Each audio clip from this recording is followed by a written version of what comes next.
Donald Trump's new AG pick, Pam Bondi, coming out and doubling down on following through on some of Matt Gaetz' promises. We were promised a lot by Gaetz. Pam's got big shoes to fill, but last night she came through. We have the details and more information coming out now about the left's plan to thwart Trump's deportation force. Turns out it involves Democrat mayors and governors, but also involves you and me. Wait till you see this. Also, Megyn Kelly dismantling the giant fat hoax perpetrated by none other than Hillary Clinton herself. Wait till you see this. And more stories from around the country. But before we get started, thank you for liking and sharing these videos. It really helps out the channel. And consider subscribing so you don't miss these regular updates.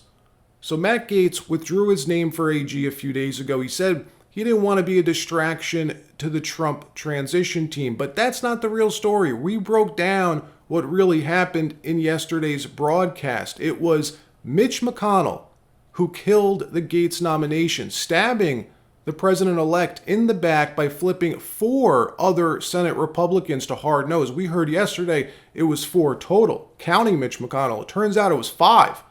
That means there are 5 spineless rhinos who came together as a group and told John Thune that they were no's on Gaetz.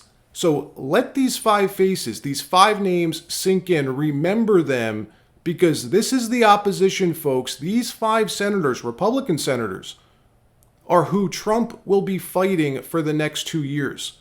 And NBC reports at least 5 Republicans were a firm no on Gaetz, as in nothing was changing their minds, as in even if Gaetz recited the Bible from memory at his hearing. Those senators are Mitch McConnell, Murkowski, Collins, Mullen, and Curtis. So John Thune calls up the transition team Wednesday morning, tells them to start having Trump look for a backup nominee. Turns out Trump already had Pam Bondi ready to go. Now, look, I was all in on Gaetz for a number of reasons, mainly because Trump needs wrecking balls. He needs change agents. The system is so prolific and strong to have any chance at carrying out Trump's agenda. To see even the smallest modicum of change, you need people like Gaetz who just doesn't care, will go in and execute, doesn't care what you think about him. Now, Gaetz, he promised a lot in the realm of transparency, broad transparency, promised to release the Epstein files, everything that the FBI recovered from that island in the Caribbean, all the names that have been held back in that little black book. What really happened in that jail cell in New York, all of it. Not to mention everything else he's been working on. He's a major proponent, Matt Gaetz is, of UAP disclosure. But with regard to Epstein, those were secrets I believed Gaetz would reveal, even if it turned out to be some U.S. op or an ally operation. He's the type of guy who just doesn't care. He would have released it. Well, Pam Bondi last night, she was asked this question, and she gave the right answer. Watch this. I want to know why AG Garland and the Justice Department are so quiet on this tonight. You know, they're out there labeling parents domestic terrorists, yet they're saying nothing about this. And these documents were so slow to come out. Human trafficking is a multi-billion-dollar business in this country, and Jeffrey Epstein is dead, and Ghislaine Maxwell is in prison for 20 years where she belongs. And if people in that report are still fighting to keep their names private, Sean, they have no legal basis to do so unless they're a child, a victim, or a cooperating defendant by some chance against some potential case against Ghislaine Maxwell. And I think Mark Garagos, as a great criminal defense attorney, will back that up as well.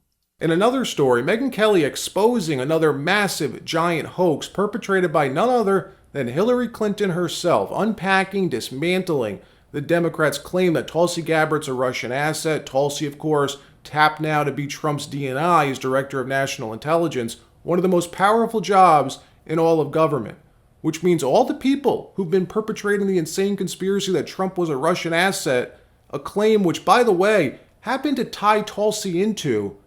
Well, how crazy is it and awesome that those intel people, the 51 former and current intel officials who signed that letter about Trump, will now be answering to Tulsi Gabbard. She will sit atop all of them. She will be their boss, and they are scared shitless about that. Before we play Megyn Kelly breaking this down, let me remind you how this smear got started in the first place. Roll the tape. Hillary Clinton surprised a lot of people during a podcast interview where she gave this ominous forecast about the 2020 presidential election. Take a listen. I'm not making any predictions, but I think they've got their eye on somebody who's currently in the Democratic primary and are grooming her to be the third-party candidate. She's the favorite of the Russians. They have a bunch of, sites and bots and other ways of supporting her so far. And that's assuming Jill Stein will give it up, which she might not, because she's also a Russian asset. Oh. So most people say she's clearly talking about candidate Tulsi Gabbard, and some other candidates are defending Tulsi getting called out like this. So what did you think when you heard that? I mean, for me, honestly, Hillary's been dead on with so many things. She told us about Russia. She told us about the probable interference during the debate. She was Secretary of State. She has deep knowledge about world issues. I thought, where's the lie? So in 2015, during the Democratic primary, Hillary was running against Tulsi Gabbard, right? All of this started because instead of Hillary debating Tulsi on the merit of her position, she takes the easy way out, the boring smear of saying Russian asset. Tulsi's a Russian asset, a Russian sympathizer. It's a boring argument, completely uninteresting. But in this case, it had real ramifications for Tulsi, as it did for Trump. The Biden administration put her on a freaking watch list, probably invaded her privacy more than we'll ever know about, all because of Hillary Clinton. Watch. This was started by Hillary Clinton. Why? She started the Tulsi because Tulsi was a rising star within Democratic politics. She had all the boxes checked. She was a woman. She was a minority. She was the first this and the first that. And she was a combat vet, beautiful, well-spoken, amazing. And then she started to be kind of open-minded to what Bernie Sanders was saying and maybe had some problems with the Hillary Clinton messaging and having Hillary shoved down our throat as the Democratic nominee back in 2016. Yes. And spoke up about it and started to make enemies in the party because of that. And then was outraged when she found out the DNC cheated on behalf of Hillary to try to make sure she got the nomination and screwed Bernie. And she was angry. And a rift was formed. Then Hillary Clinton called her a Russian asset, just like Hillary Clinton's campaign was the one that made up that Donald Trump was a Russian asset. Dossier, the Russia hoax. Her campaign made up all the stuff about there being a server in Trump Tower and Don Jr. was using it to communicate. Those were lies made up by the Clinton campaign. Hillary Clinton absolutely loved making up lies in her campaign about the Russians interfering against anybody who she didn't like or wanted to undermine. Tulsi was just one of them. Then Tulsi, an independent thinker, quite obviously, winds up leaving the party. And then she says, this war that is going on between Russia and Ukraine didn't have to happen. If we had just listened for a minute to what Putin was saying about how it was genuinely important to him that Ukraine not be, that NATO not be expanded by allowing Ukraine potentially to join it, this whole thing could potentially have been avoided. And was it really so important to us that we not say that? Couldn't we have said that? Couldn't we have listened to him? The other major nuclear power in the world, maybe that was worth more than a day's worth of thought. That is really what is used against her. If you go back and you look at why is she a Russian asset? Okay. That's it. The made up Hillary Clinton stuff, this, and then she met with Bashar al-Assad. In another story, the mayor of Denver, Colorado, Mike Johnston, is threatening to deploy local police and up to 50,000 of his citizens in what he calls a Tiananmen Square moment to stop Trump's mass deportation, saying more than us having federal agents stationed at the county line to keep him out, you would have 50,000 Denverites there. It's like the Tiananmen Square moment, right?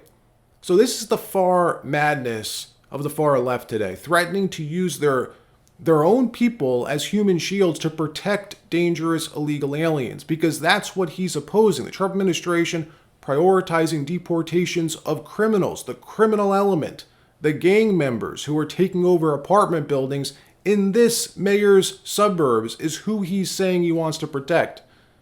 And by the way, isn't this the same mayor who got browbeaten to defund the police during the George Floyd protest, then got booed out of the protest anyways? Yeah, that guy. Go to that clip. Oh no, that was Minneapolis, not Denver. Well, they look alike, and they sound alike. So look, these big city mayors have gotten the memo to resist. They're being guided by the ACLU, who has planned for this second Trump administration, and the mass deportations that are coming. It's right on their website. Go to the ACLU's website. You could read it for yourself. And they just updated their plan, by the way, like 2 weeks ago on November 6th. Look at this. We've seen 105 years and 19 presidents. Trump's got to get past all of us.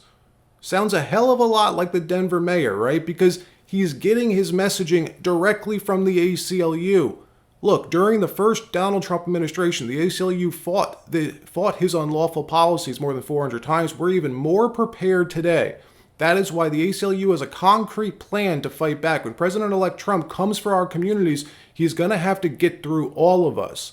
They're planning to use these local mayors and governors to hoodwink the Trump administration into invoking the Insurrection Act, which allows the president to deploy the military or the National Guard domestically. That's the point of all this. The ACLU, other nonprofits, and these NGOs are going to be Trump's biggest hurdle in the mass deportation process. They're going to throw every legal hurdle after legal hurdle in the way to slow them down, but they also want to turn it into a circus. That's the key here. They want the visual of Americans fighting with ICE, fighting with the National Guard. That's what they want.